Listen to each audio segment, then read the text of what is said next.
അപ്പോൾ ആ മുറിയിൽ പ്രാർത്ഥനയ്ക്ക് മാത്രമേ കയറാറുള്ളൂ. അവിടെ എപ്പം കയറിയാലും എൻ്റെ കുഞ്ഞ് അവിടെ മുട്ടുവെച്ച് നിന്ന് പ്രാർത്ഥിക്കുന്ന ഒരു കുഞ്ഞാണ്. ഞങ്ങൾ ചെയ്യുന്നത് കണ്ടിട്ട് 2 വയസ്സേ ഉള്ളൂ, പക്ഷേ പ്രാർത്ഥിക്കുന്ന ഒരു കുഞ്ഞാണ്. അപ്പോൾ അവളെ അമ്മ ഒരിക്കലും കൈവിടുകയില്ലെന്നുള്ളൊരു ഉറച്ച വിശ്വാസം എനിക്കുണ്ടായിരുന്നു. അന്നേരം പിന്നെ 9 മണിയായപ്പോഴത്തേനും ബോധം വന്നു. എൻ്റെ കുഞ്ഞ് എല്ലാത്തിനോടും പ്രതികരിക്കാൻ തുടങ്ങി, സംസാരിക്കാൻ തുടങ്ങി, ഇങ്ങനെ കളിയും ചിരികളൊക്കെ ആകാൻ തുടങ്ങി. പക്ഷേ ഡോക്ടർമാരൊന്നും സമ്മതിച്ചിരുന്നില്ല. ഞാൻ പറഞ്ഞപ്പോൾ നിങ്ങൾ കള്ളം പറയുകയാണ്, അത് കള്ളം നിങ്ങൾക്ക് തോന്നിയതാണ്, ഒരിക്കലും അങ്ങനെ വരികയില്ല, ഇപ്പോഴേ അത് പ്രതികരിക്കത്തൊന്നുമില്ല എന്ന് പറഞ്ഞ് അവർ വിശ്വസിച്ചില്ല. അപ്പോഴും ഞാൻ പറഞ്ഞു ഞാൻ എൻ്റെ മനസ്സിൽ പറഞ്ഞു, നിങ്ങൾ വിശ്വസിക്കേണ്ട, എൻ്റെ അമ്മ രക്ഷിച്ചോളും, നിങ്ങളുടെ മരുന്നുകളൊന്നുമല്ല, എൻ്റെ അമ്മയുടെ അമ്മ മതി എൻ്റെ കുഞ്ഞിനെ രക്ഷപ്പെടുത്താനെന്നുള്ള ഞാൻ മനസ്സിൽ പറഞ്ഞുകൊണ്ടേയിരുന്നു. ഇവർ പറയുന്ന കാര്യങ്ങളൊന്നും ഞാൻ ശ്രദ്ധിച്ചിരുന്നേയില്ല.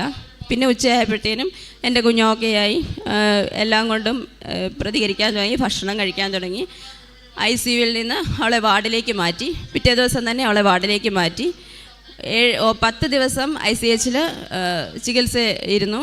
അതെല്ലാം കഴിഞ്ഞ് ഇന്നലെ ഇപ്പം ഞാൻ അമ്മയോട് പ്രാർത്ഥിച്ചത് എൻ്റെ കുഞ്ഞിനെയും കൊണ്ട് എൻ്റെ കുഞ്ഞിനെ ഡിസ്ചാർജ് ആകുമ്പം ആ വഴി ഇവിടെ വന്ന് സാക്ഷ്യം പറഞ്ഞ് എൻ്റെ വീട്ടിൽ പോകുള്ളൂ എന്നായിരുന്നു.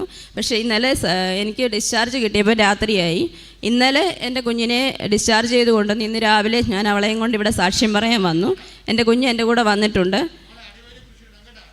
അതുപോലെ തന്നെ കുഞ്ഞിന് ഫിക്സ് വന്ന് ഇത്രയും മരുന്നുകളെല്ലാം കയറ്റി, ആൻറ്റിബയോട്ടിക് ഒക്കെ കയറ്റിയപ്പോൾ ഗ്യാസിൻ്റെ പ്രശ്നങ്ങൾ, വയറുവേദനയൊക്കെ ഉണ്ടായിരുന്നു. അവിടെയും ഞാൻ തൈലം പൂശി, എൻ്റെ കുഞ്ഞിൻ്റെ വയറിൽ തൈലം പൂശിയാണ് പ്രാർത്ഥിച്ചത്.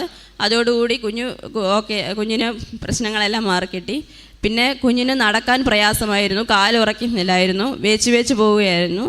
അപ്പോഴും ഡിസ്ചാർജ് ചെയ്യുന്ന സമയത്ത്, ഡിസ്ചാർജ് ചെയ്യാമെന്ന് പറഞ്ഞ ദിവസം ഡോക്ടർമാർ വന്നിട്ട് ഇത് നടക്കാറായിട്ടില്ല, അതുകൊണ്ട് 1 ദിവസം കൂടെ നോക്കിയിട്ടേ വിടാൻ പറ്റുള്ളൂ എന്ന് പറഞ്ഞു.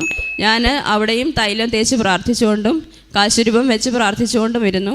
തൈലം തേച്ച് 1 മണിക്കൂർ കഴിഞ്ഞപ്പോൾ നടക്കാൻ വേച്ച് പോയിരുന്ന എൻ്റെ കുഞ്ഞ് സ്റ്റെപ്പ് കയറാൻ വരെയും ഓടിക്കയറാനും